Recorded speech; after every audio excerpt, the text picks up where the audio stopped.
Bingo Blitz rules. If your bingo has ads in it, That's not a bingo. if it doesn't have the coolest tournaments, mini games, and the most breathtaking design, Nope, not a bingo. if your bingo moment makes you feel so excited that you just want to burst in joy and scream out loud, bingo! Sorry, so you're playing... Bingo Blitz? Now that's a bingo. Go for a world of excitement with Bingo Blitz, the #1 free bingo game. Download Bingo Blitz and play for free. Now that's a bingo.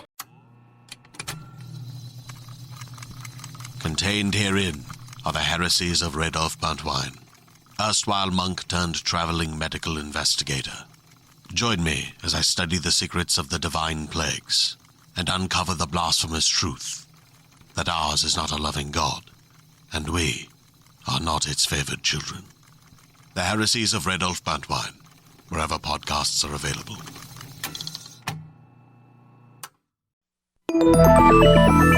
With something like 5 million podcasts, finding a really good one can take a ton of time. So let me recommend one. It's called Something You Should Know. I'm the host, Mike Carruthers, and in each episode, we discuss topics that can be really helpful, like how to read people better, the psychology of crowds, or fun things like the story of Legos, or why you probably wouldn't be here if it weren't for horses.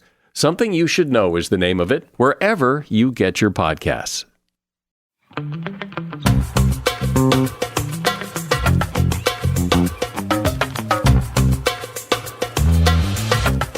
Hello, everybody, and welcome back to Don't Blame Me. This is my podcast. My name is Megan, and this is an advice podcast about me giving advice of your lives. The advice of your lives. It's like a terrible, terrible soap opera. Hi, guys, and welcome back. I don't even know what episode this is, but you've either been tuning in for a while. 13. Ooh, lucky number 13. Should we talk about Taylor Swift in this episode? I mean, probably not. Probably not going to come up. But yeah, thanks, guys, for tuning in. If this is your first time here, do you know how to count? 13 it has a 1 in it, but it's not the first episode. But yeah, this is my advice podcast where we go through and we listen to voicemails that you guys have left me telling me about things in your lives that you would like my sage words of wisdom on. And then I give you some very questionably terrible, somewhat bad, yet always entertaining and honest advice with you all. And if you haven't called in and left a voicemail, then your life is apparently going amazing and you don't need any help, and whoop-de-doo, so happy for you. Congrats. But if you are not going amazing if you're not going amazing all the time, I'm sorry, guys. I'm forgetting how to form sentences, but we're just going to be okay with it. The number that you guys want to call is 310-694-0976. Again, to leave me a voicemail, 310-694-0976. My gosh, we would love that. And guess what? If you're international, first of all, kudos, because you're not living in America. Sorry, guys, I have to burp. That's what happens. Trump he's coming through me. He's like, stop talking bad about me. If you guys are an international caller, we've had a lot of requests for you guys wanting to be able to leave voicemails too. And guess what? Now you can. If you guys recorded an MP3 on your phone or any other recording device, you can email it to us at meganpodcast@gmail.com. All the same rules and suggestions for your voicemail apply. Keep it under 3 minutes and give us a ton of context and detail about the things that you're dealing with in your life. It can even help if you write it down so you know exactly what you're going to say and you're not leaving out any details, because the more details that I have, the better the advice I have is going to be. Granted, the advice is not always going to be stellar, but I mean, you got a way, way better chance of it being somewhat good if I have a ton of information on the situation. So yeah, would love to hear from you and your sexy accents. Canadians, you count too. You have wonderful accents. Oh, they all hate me. Really want to try Tim Hortons. Okay, well, anyways.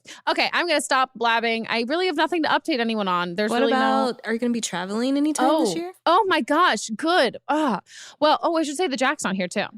You guys might notice that there is a wonderful female voice here that's not Jack. Hello. It's Mel. Mel's always here, but this time she's got a microphone because Jack is under the weather. Boo, you whore. It's okay. We forgive him. But yeah, you're right, Mel. I am going somewhere. Actually, by the time this is out, maybe I'll have decided where I'm going. But the boyfriend and I, we have decided fuck Thanksgiving. We're not thankful for shit. Let's go on a trip. I'm kidding. We're thankful for a ton of things, but we're also strapped for free time. And we've been talking about wanting to travel really, really badly. And we just discovered this thing called Kayak Explore, #not spawn. But yeah, it's like fantastic on finding trips. So right now we're potentially going to the Pacific Northwest, like the mountains, Seattle-ish area, or I'm hardcore, like shamelessly trying to get someone to pay for us to go to Canada. And I'm down to pay for flights, but like someone give us a place to stay in Canada. And I really want to go to Lake Louise, where all those Instagram travel people go, where they're in that kayak and they're like holding someone's hand. Is that my fire alarm? I think that was weird. Wait, we're all wearing headphones. I'm like, did anyone hear it outside of the headphones? Yeah. Oh no. It stopped. Okay, everybody. You had a little bit of an intermission, but you probably didn't know. We actually took a field trip to Ralph's too. It was my carbon monoxide alarm that was going off, and I could lie to you and say I'm pretty sure we fixed it. We're not. It's still kind of going off. So we're just going to intermittently cut the beeps. I mean, Mel's going to cut the beeps in post. And we're all going to send some well wishes and hope that we're not all getting carbon monoxide poisoning. I think the battery's just low. We changed the battery. Nothing's really happening. But we got snacks. So I don't even know where we were. We were at the beginning of this, weren't we? Yeah, we were at the very beginning. Oh, so start at the very beginning. Yeah, so we can just go for the calls. Okay, guys. Yeah, well, all that hubble aside, let's get into the calls. Hi, Megan. I am 15, and I am starting my sophomore year of high school. My school is really big. There's about like 2,000 kids that go to my school. I'm not trying to be like cocky or anything, but I'm more of a pretty girl, and I found that in the past I hate dating with like all of my heart. I think it's a crock of shit, honestly, and I think it's a waste of time, especially in high school. And everybody at my school are kind of just like little horny teens, and everybody wants to just mess around, and I'm not here for it, but I don't want to shut down people if they want to ask me out, and I've just found that I'm not really just like into it. How should I go about going through high school without being really uncomfortable with dating and keeping people away? I know that sounds mean, but how do I like make sure that I'm not full of anxiety and stuff through high school with like a lot of peer pressure? I don't know if you're going to know what I'm like going at here, but yeah, just give me your advice as best as I can, because everybody that I know really likes dating and romantics, and I just don't. It's not my thing. Okay, 2 bits of advice here. 1, I wouldn't be so quick to put yourself in a box and say that you hate all dating and romance kind of stuff, because I mean, if you've only ever had bad experiences with dating, you wouldn't be like, you know what's fun? Dating. And then secondly, so I think there's the 2 options, right? I'd say I would kind of just not put any pressure. If you're not putting any pressure on yourself, and if your friends put pressure on you, I say then address it. But I don't think you need to like outwardly push people away, because you might end up realizing that you actually might have feelings for somebody down the line, and you've kind of put up this like, no, I'm never going to date and do any of this stuff in high school kind of ban, that you might end up wanting to break and eat your own words a little while later. But at the same time, also there's the you might be asexual, like, or you might be aromantic and like not into it in that sense. Which, I mean, you can like know at any age. So there's no like, oh, it's a phase, you'll grow out of it. There's 2 options. Either maybe it is a phase and you'll grow out of it, or maybe like you're just aromantic and you're not interested in that kind of stuff. In which case, then I think you don't have to define yourself or identify as anything if you don't want to. And if you're not like ready or comfortable, because it's like your life and no one else, whatever you decide to or not decide to label yourself as is your own. That's your own thing. But I think in that case, then I would just like make it clear with your like close friends and just be like, yeah, I'm I'm not really like not interested in dating and romance, and I'm not waiting around for like the right person to come woo me and sweep me off my feet. I'm just like, I'm aromantic or asexual or anything like that. And that's just not something that I'm invested in. But you did say that like you just think dating in high school is pointless and kind of a waste of time. So if you think it's like an age thing and not, if you think eventually you'll want to get to the point where you want to date, you just don't really see the point of dating at this age, then I would just say kind of just take it as it goes. You might surprise yourself and other people might surprise you, and you might have some really great experiences with people and want to end up dating them, and then not wanting to be like, oh, well, I promised myself I wouldn't do this. So I think those are the two options. Either kind of, I guess, yeah, just more like overall, just try and figure out exactly what it is that you're not interested in. Is it like dating and romance as a whole for the rest of your life? Or is it you're like, I don't know why I would date someone in high school when we're not going to end up together forever and we're not going to get married, and it's just to like pass the time and it's distracting from school and all that kind of stuff. And if that's the case, I think a lot of people feel that way about like dating at that age. I definitely did not. I loved dating at that age, but I didn't like dating. Like I didn't like getting my heart broken and going out with guys and having awkward dates. Like I liked flirting and I liked like making out and all that kind of stuff, which I think is totally okay. But it's also really normal to not want to do any of that stuff in high school, and then go in college, then go into start dating and having it be normal and all that stuff. But I wouldn't worry ahead of it too much. I think if your friends are close friends and someone pursues you, you can just be outward with them and be like, oh no, I'm not interested in that.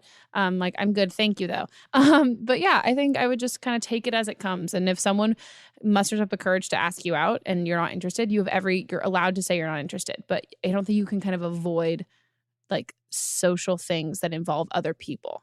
Do you know what I mean? I feel like that makes sense, right? Yeah, it makes sense. And she can still hang out with the same guys as friends. It doesn't have to be a romantic thing. No, and you also like you can't prevent them from liking you. So if someone likes you, you just have to get used to and getting okay with saying that you're not interested in somebody, which I also think is a fucking great skill to learn, because there's for some reason, especially girls, feel so fucking guilty if someone likes them or is like, but he like asked me to prom and he like did all of this stuff for me, and like you don't owe anyone shit. If anyone, it's the same advice I give to people when they're telling their crushes that they like them, where I'm like, you have to do it for you. It cannot be conditional on what the person's going to say back. So I think you need to let other people kind of go through their own journeys and like discovery and figure out their feelings towards whether it's you or any other person. You can't really prevent that because that's their own journey. But you can control your participation in it. Okay, on to the next call. My name is I'm 23, and I recently broke up with my boyfriend, and, well, he broke up with me, if we're going to be specific. And I'm kind of just struggling with how to get over it. I tend to go a long time between significant others, and by long time, I'm talking like 3 years, 2 years, somewhere in that ballpark. And, I mean, I'm relatively successful. I'm going to grad school. I have a job, all those kind of like good things that are kind of cornerstones in our society, but I'm kind of just struggling with the whole singleness and, being okay with being single while also trying to meet new people. Also, how do you do that as an adult? In college, it's so much easier, but with grad school and jobs and stuff, it gets 10 times harder anyway. Any advice on how to live with the singleness, deal with heartbreak, and also, find a boo, preferably male? That would be great. Thanks. Oh my God, I'm so good at being single. I'm like fantastic at being single. I'm way better at being single than being in a relationship. Except now I'm killing this current one. First of all, it sucks for the breakup. I'm so sorry. That's never fun at all. Advice on being single. Well, I think there's a couple of different like routes to go on when you're single, I think, that are important. I think I'm a huge fan of the like rebound phase, not even necessarily following through with the rebound, but whether it's just texting somebody who it reminds you that like, oh, I'm pretty, like I'm cute, I know how to talk to people can still have like feelings for me.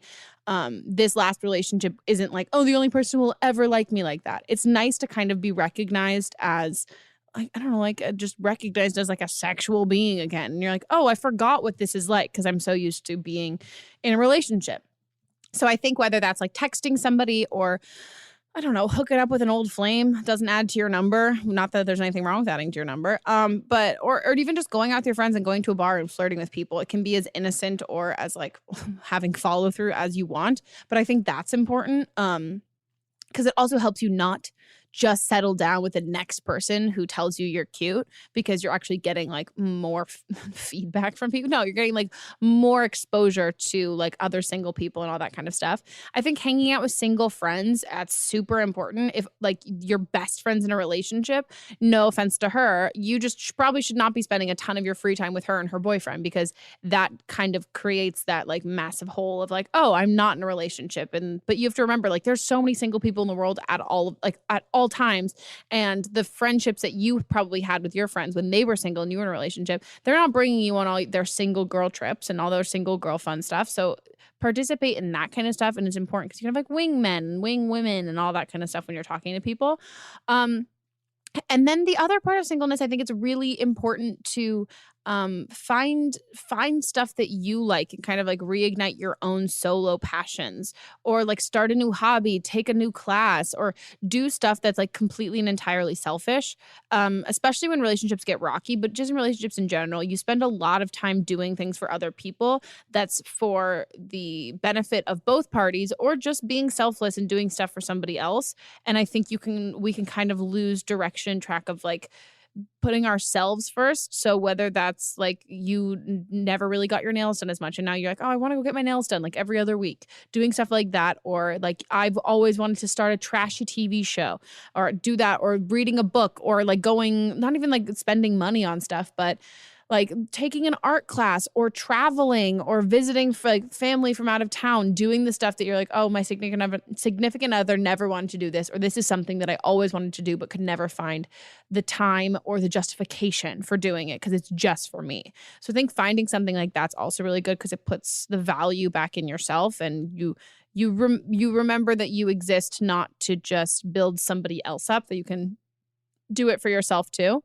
And then I think there's the grieving process too, which like I think is something that you kind of have to deal with. And I think a good amount of time of being single before it's okay to, or before, I think this is just, again, this is all my personal view on stuff. I think there needs to be a break between dating people. And I'm also just like you in the sense of like, I would go single. I would like date someone. I would have like a spur of like dating. And then be like, okay, I'm done. I'm going cold turkey from dating. I refuse to date anyone for like a year. And then I'll jump back in a relationship or something like that. But I'm very much that same way. But I think when it comes to like the process of getting over a heartbreak, you have to go through, it's like, I don't know, it's like the STEPS program and all that stuff. Like you have to go through the sadness. You have to go through the missing it and all that kind of grief, and you have to go through like the blame of like putting all the blame on the other person and hating them. And then when you get to the point where you can look at it and you're like, I don't hate this person and they did some bad things, but I'm also guilty of doing some other things. And this relationship, when you're able to look at it in the sense of both parties are at fault and both parties messed up, but both parties like tried, and you don't hate yourself and you don't hate him, and it's nobody's fault that you broke up except both of you are equally guilty. I think that's when you can start dating again, because I think if you start dating when you're angry and pissed off and that they did all of these things wrong, the people that you're starting to like pursue just aren't the greatest people, because you're just like, they're going to be totally opposite from my ex, and my ex is the worst person ever. But your ex probably isn't the worst person ever, because you dated him for a certain amount of time and you guys probably had some stuff that you would never want character traits in a different person you date now, but there's definitely probably some good things. And then you also don't want to start dating someone when you put all the blame on yourself, when you're like, I messed up, I'm terrible, why did I let him go? And then you're going to start clinging on to whoever gives you attention next. So I think when you can look at both parties being guilty, I think that's a good time to start dating. And then I'm also the worst person to ask, because I would just have set crushes, not follow through with them, go on one dating app date, and then hook up with guys from high school, and then I then meet people on set, and then I started dating someone who I used to work with. And that's where I'm at. I'm just going to pick up back off what you said about like going and doing things that you like. If you go do and think things that you like going to an art class, you might meet somebody there. There, and they like doing the same type of things that you like to do. That's smart. Yeah. I mean, being single's hard. Also, grad school, focus on that too. Right. you got shit going on, girl. Right. And there might be people in grad school too that you might be interested in dating. You might maybe rend your nose. Yeah. Or go to somewhere to study. The library, the quad. A coffee shop, somewhere close. And there might be somebody you're interested in there too. That is very true. Yeah, you'll be fine. It sucks. Breakups are terrible and shitty. And it's also weird when you're an adult too. Because you're like, oh, this is odd. Because you can also never have to see that person again, but then also might see them randomly, and it's not like school, and it's all a stressful thing. But hey, I did it. I got in a relationship in LA, and that was, if I can do it, anyone can do it. Because I'm incompetent when it comes to that stuff. Yeah, I think we're tit for tat for that. Hey, you'll be good, girl. Yeah, you'll survive. On to the next call. Hey, Megan. I'm a 18-year-old girl. I recently got set up by one of my really close friends who is dating this other guy's best friend. And so I've already known him for like 4 years now or something. I've known him all throughout high school, and now I'm graduated, but he's a year older than me. I'm really freaking awkward, and I've never done anything with a guy. Like, I've never had a boyfriend or anything like that. We've been going on some dates. Like, we've gone on a double date and stuff, but like nothing's happened yet. Like, we haven't kissed or anything, and he's been noticeably trying to find reasons to like make, I don't know, a connection with me or something, and like touch my thigh or shoulder or like rub my back, like very casually and stuff like that. And I've only like patted his shoulder once, and like I literally do nothing because I just don't know what to do. I really like him, and I think he likes me too. I know he's already had some girlfriends in the past, and I know he has experience with like getting physical and things like that. And I'm worried that I'm not expressing like the fact that I like him enough. I guess what I'm trying to say is, how can I ease myself into making more gestures and like touching him more or showing him that I really am interested? I would first say that sounds terrible. No matter how experienced a guy is, it doesn't mean that he is no longer awkward.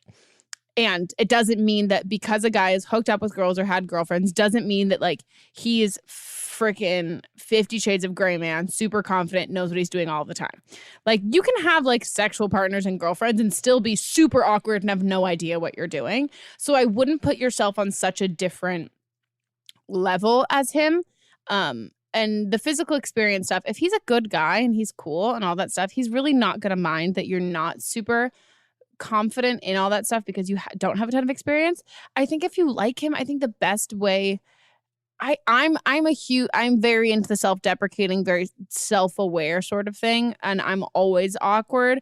But if I was in that situation, I would just straight up, if you're hanging out one night and tell him, be like, hey, I'm just gonna be straight with you. I think you're cute and I really like you, and I don't know how to be I don't know how to like express that I'm into you. I'm like definitely not very experienced in that kind of stuff. And I don't want to give you the wrong idea that I'm not interested in you, but I don't really know how to like show it. And I just like, I feel weird because I'm not that experienced.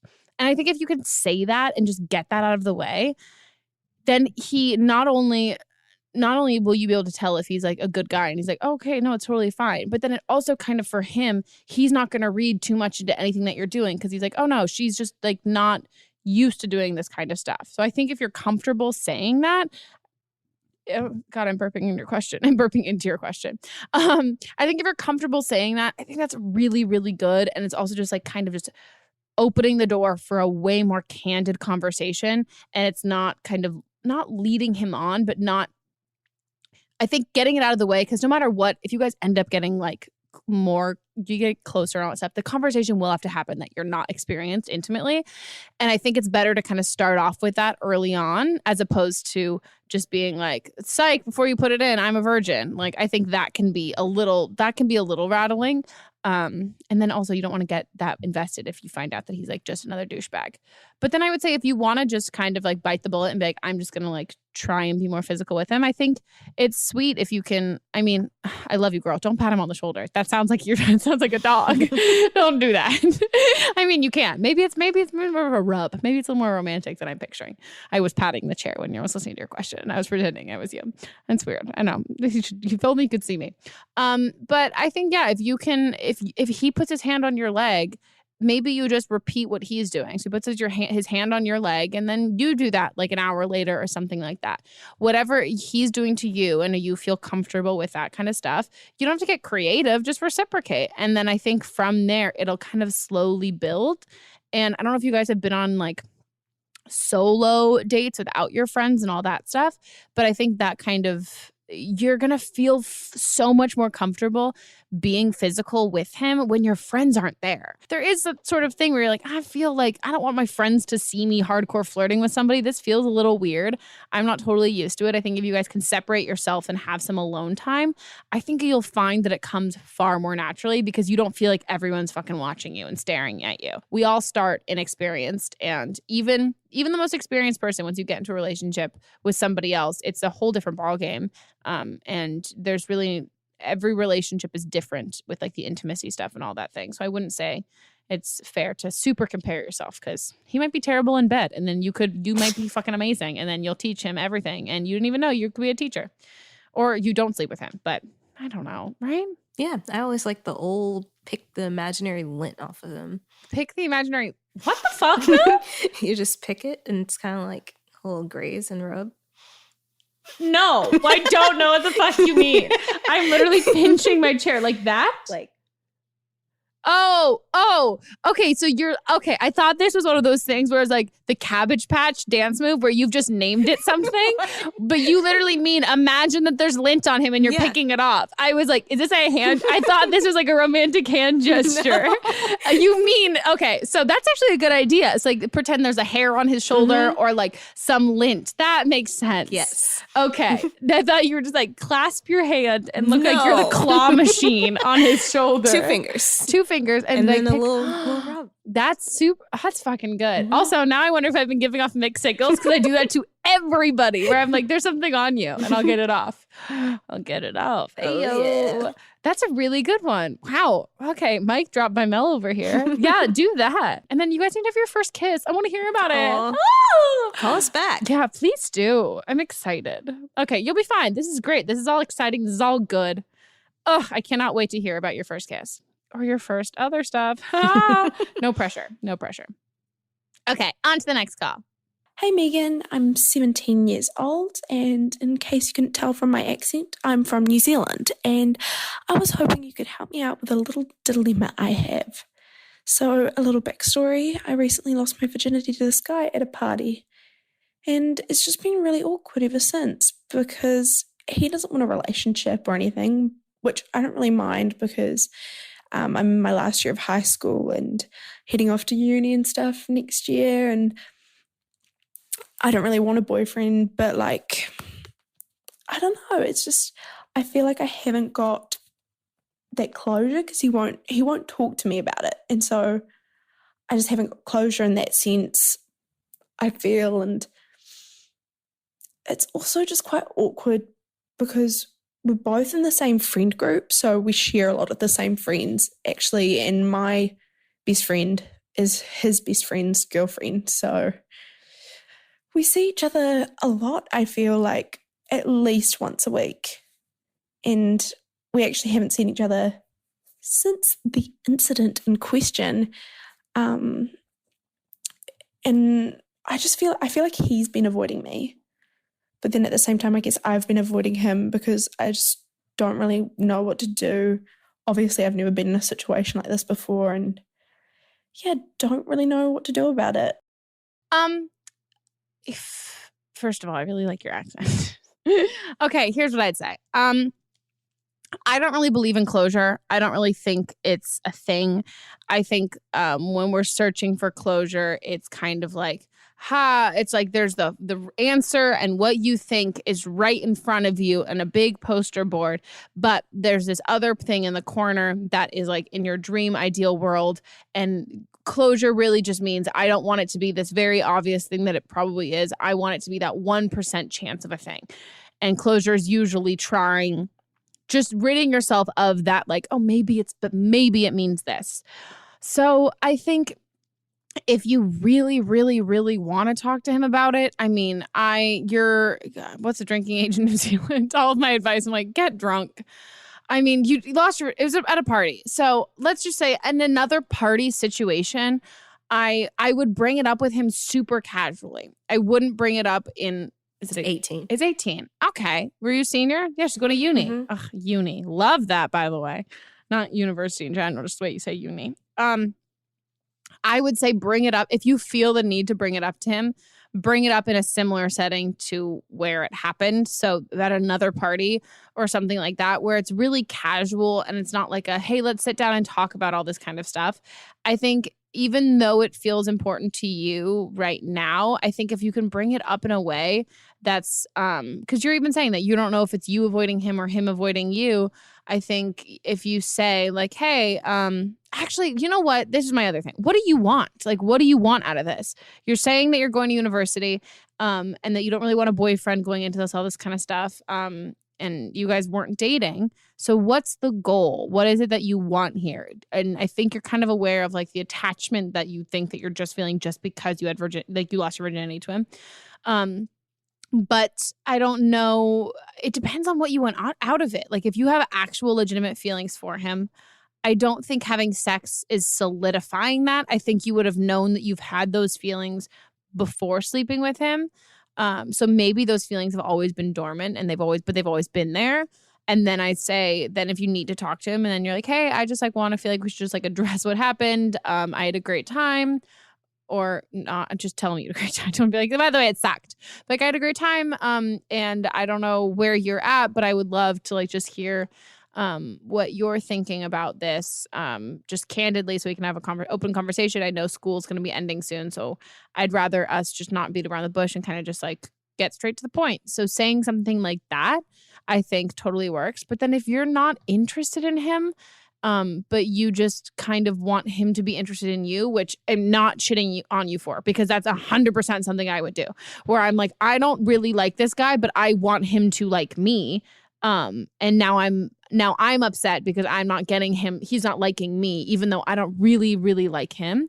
Then I think it's kind of just like letting time sort of pass and deal with that stuff. And then I would also talk to your friends. If you're in the same mutual friend group, you can always do the sneaky thing of being like, hey, can you ask your boyfriend to find out about what he said about him and I hooking up? And if he like what he's thinking about it, and then you can find it out that way. So it's a little bit more like closure and getting it straight from the source, but through a small game of telephone with people that you trust. That's what I would say. And then I would also say losing your virginity can be a major deal if you want it to be a major deal, but it also really doesn't have to be. It's also super subjective to like what virginity even is. Do you know what I mean? Like it's not like especially if you look at it in terms of like not just like heterosexual couples, like losing your virginity doesn't mean like popping your cherry or whatever, anything like that. It can really be up for whatever you want it to mean. And as much as someone can be your first, they're far less important than your last person that you sleep with. Like the amount of times I think about the guy that I lost my virginity to is slim to none. Like, and that was someone that I was in love with and dating and all that kind of stuff. But I wouldn't say that I regretted losing it to him, but I also wouldn't say that like he's this very special person because of that, because he doesn't have anything. It's not like you're giving something away to somebody else. Like you just chose to have sex. There's no tangible thing of virginity, and it's not something that he possesses. It's definitely like a personal choice to like choose to be like, I'm gonna go do this and I'm gonna have fun and all that kind of stuff. And just because he's your first doesn't mean he needs to be super important. So if you have feelings for him, I would say try figure out if he's got those same feelings back. And then if not, and you just want him to, you're just kind of wondering what things are, then you can be candid, but also just be ready for the answer. If you're not ready to hear what he has to say, think of the worst possible response. And if you're not ready to hear that, then I would just kind of move on from it and then hook up at another party and then be like, well, whatever, still going to university later. You'll be fine. Right. And if you if you guys are friends and then you have the same group of friends, you're going to have to talk to him eventually. Oh, yeah. If you don't want it to be awkward. So just do it. Yeah, no, that is true. Because you don't want to be like all getting lunch one day and you're sitting next to each other and he's like, do you want me to butter your muffin? And you're like, oh God, you'll be fine. It'll all be okay. It'll all be okay. Virginity. Fun times. Fun times. Fun times. Okay, guys, we are going to take a break. So braid your hair, knit a sweater. No, knit a sweater because it won't be that long and we'll be right back.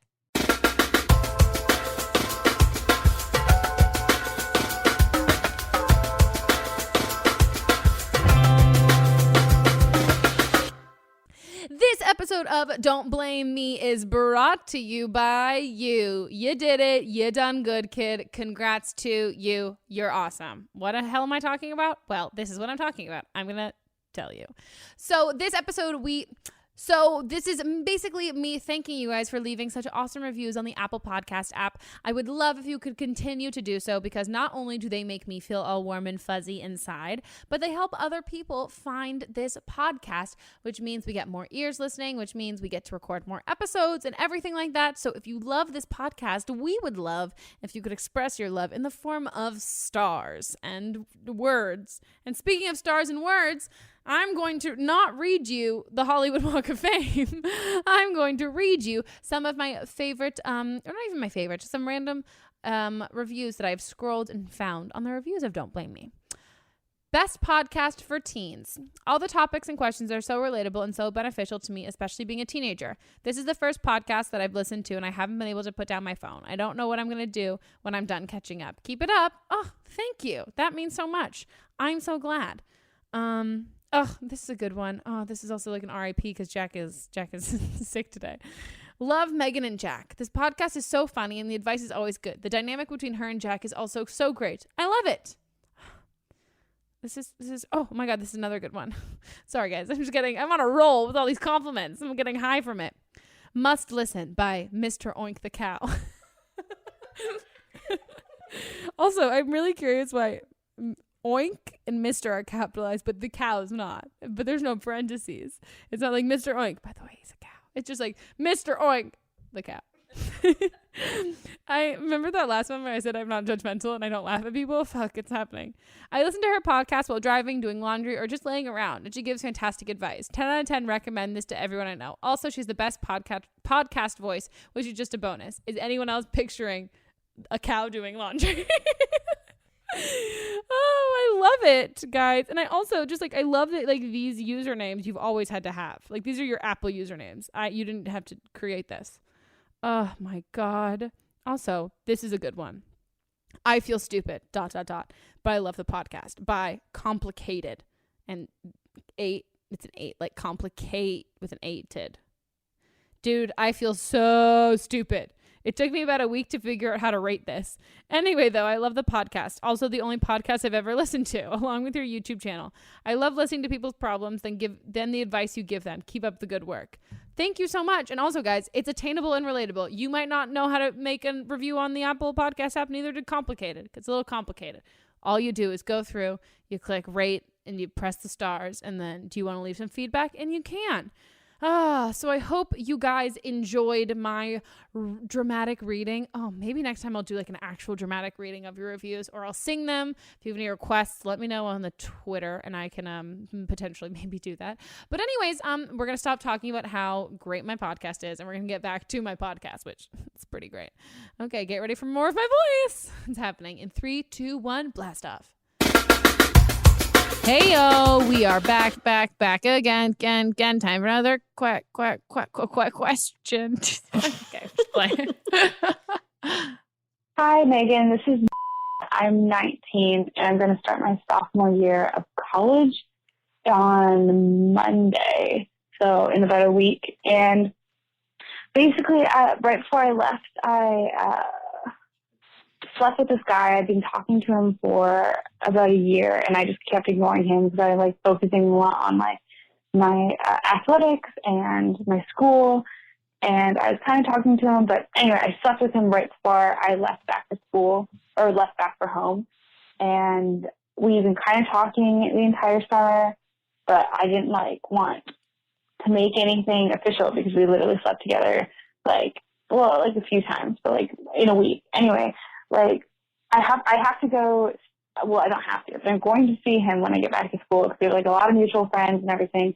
And I don't know if he wants to keep talking to each other or if he doesn't want to keep talking to each other because we've talked to each other a lot this summer, but until recently. So I don't know how I should approach him or the situation when I get back. Thanks. Bye.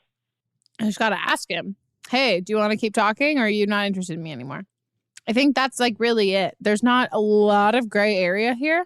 Does he go to your school? Yeah, he goes to your school. So you slept together right before summer. Then there was summer. You didn't see each other all summer. And now you're going back to school and you will see him.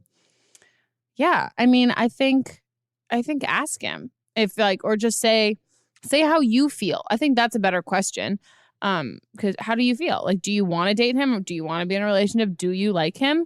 I think being curious about how he feels about you, I totally understand that. But unless you know how you feel, I don't think it's really fair to ask him where he's at because, yeah, I mean, who knows? Who knows where you want to be? Are you still in the same mindset where you don't really want to start dating?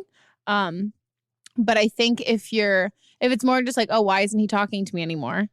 Then I think it's something you kind of just have to like take and just be like, okay, well, whatever. Either cut your losses or bite the bullet and ask him straight up what's up, but then be prepared to have to answer what's up with you too. Do you know what I mean? Like be prepared to answer like how you feel and what you're looking for because two parties in this. It's not just him being interested in you anymore. It's like, are you interested in him? Like you get as much of a say in a future between you two as he does. So I would, yeah, if it was me, I would just be super blunt, but that's how I would do it. And I would do it before you see him.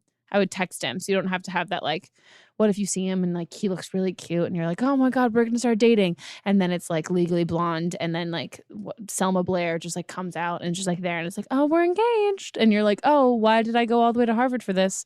I could have just texted Warner and asked him if he was seeing someone else. I would do that. Yeah. And if you don't actually like him, but you just want to hook up with him, do that too. Just do that too. And get on that same page too. There's nothing more liberating than talking to someone and have you both just want to be friends with benefits. And you're like, oh, great. There's no guesswork here. I don't have to try. This is easy. I think I'd be candid. Cool. On to the next one. Hi, Megan. So I am 20 years old and I live with my ex-fiance. So that sounds weird, and it is. But he's my best friend. It's fine. Like, nothing weird. We're not sleeping together, whatever. But I kind of have a thing for one of his best friends. Like, he was supposed to be one of his groomsmen.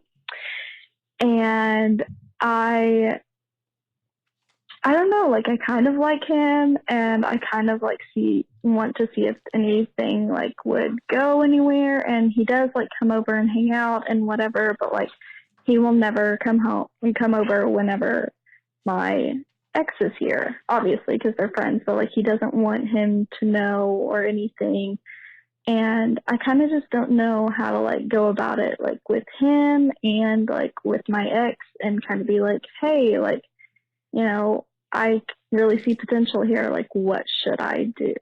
How should I, like, handle addressing, like, both of those? Because neither of them, like, know that. I mean, like, the guy knows that I live with my ex, but my ex doesn't know that the guy and I are hanging out. So I just need advice. Don't do it. Just don't fucking do it. Just don't even open up that can of worms. Shut that can that you've started to open. Don't fucking do it. Oh, yeah. This is just, it's, I say this as if, I'm just going to treat this as if you were like, and I do this with a lot of these questions, as if you were my best friend coming to me with this advice. And I say this out of love. You just can't do that. It's not a romantic comedy kind of situation where I've been referencing a lot of The Family Stone, where you show up and you fall in love with the brother and everything's okay and all that kind of stuff. It's just not. It's really not. It's super shady for your ex-fiance's friend in general. Like, it's just a display of really shitty friendship, where for me, I would never be able to get into a relationship with somebody who I could so clearly see disrespecting their friendships. I'm like, that just, I don't think is a positive thing in his personality. And then I also just don't think, there are so many great guys in the world that aren't friends with your ex, that that aren't involved in the situation, and you're potentially ruining a friendship between them, and then ruining the friendship between you and your ex. And all of this is for a maybe possibly having feelings. It's not someone that you are in love with and all of that kind of thing. And the likelihood that it like would succeed and all of that stuff, I think in a perfect world, if you guys were going to end up together and like he was your soulmate, maybe your ex would understand, but it's so much more likely that like it's not going to be that.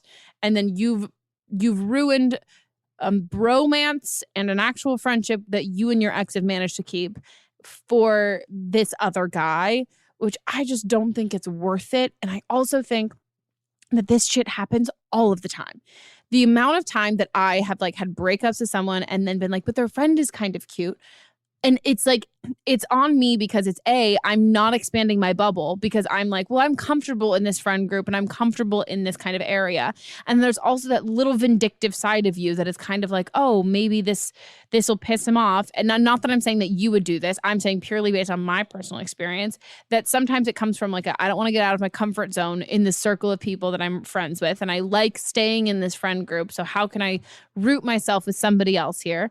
And then there's also that moment of being like, you know, and it also feels kind of awesome to like know that my ex's friend has always thought I'm hot, and the whole time that him and I had been dating, he like always had a little bit of a thing for me. That's a confidence booster, and there's nothing wrong with liking that feeling, but I just think it's a can of worms you don't really want to open, and it's a lot of pressure to put on your relationship with this guy if you ended up starting dating, because you guys both risked and would have lost so much for this, that you're so fucking invested in this. And what if you don't end up actually really having feelings for each other? I think it just puts an unnecessary amount of pressure.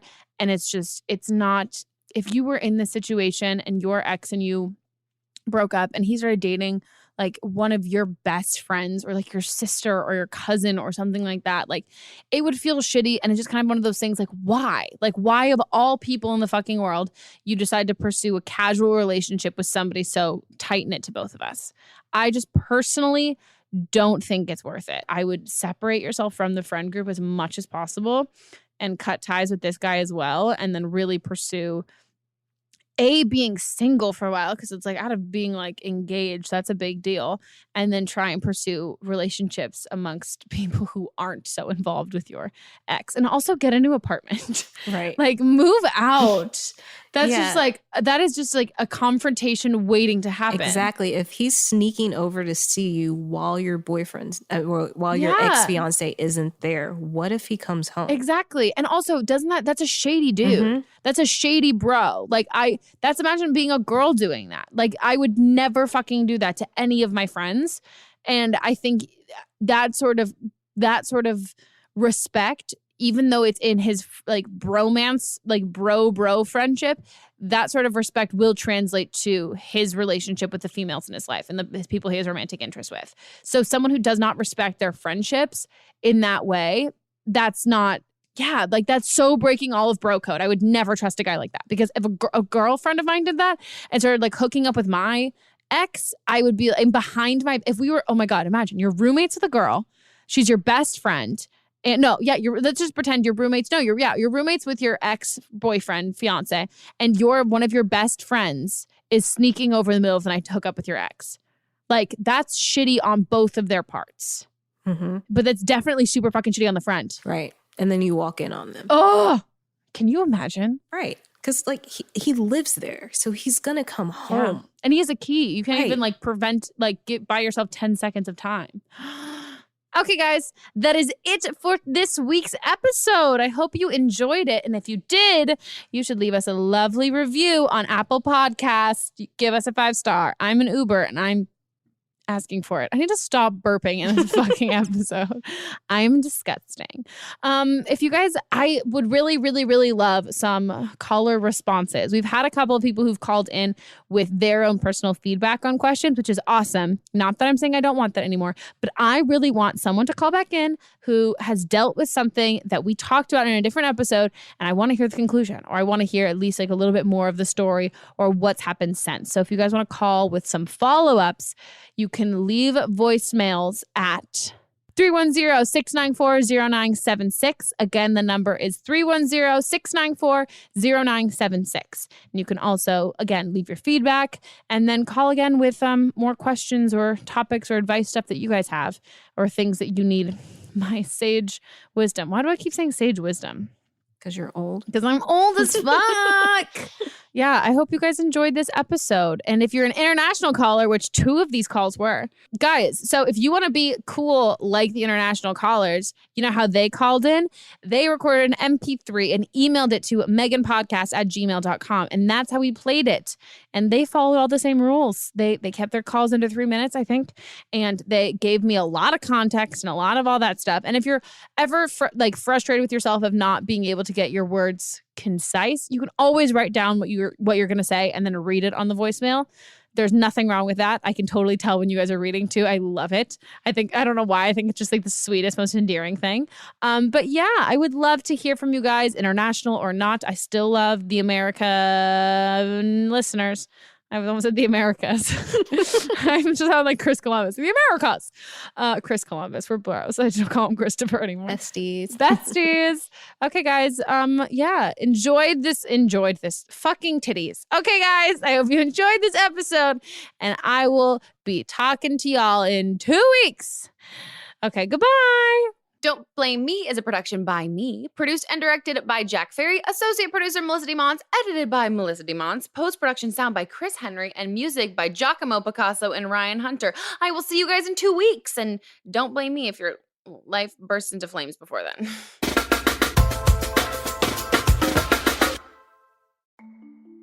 As a podcast network, our first priority has always been audio and the stories we're able to share with you. But at Realm, we also sell some pretty cool merch, and organizing that was made both possible and easy with Shopify. When you think about successful businesses like Aloe or Allbirds or Skims, an often overlooked secret is the business behind the business that makes selling and, for shoppers, buying simple. For millions of businesses, that business is Shopify. That's because nobody does selling better than Shopify. It's the home of the #1 checkout on the planet. And the not-so-secret secret that's definitely worth talking about is that Shop Pay boosts conversions up to 50%. That's more happy customers and way more sales going.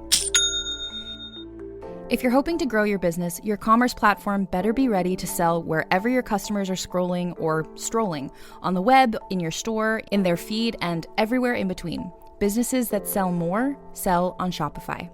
Upgrade your business and get the same checkout we use with Shopify. Sign up for your $1 per month trial period at shopify.com/realm, all lowercase. Go to shopify.com/realm to upgrade your selling today. Shopify.com/realm.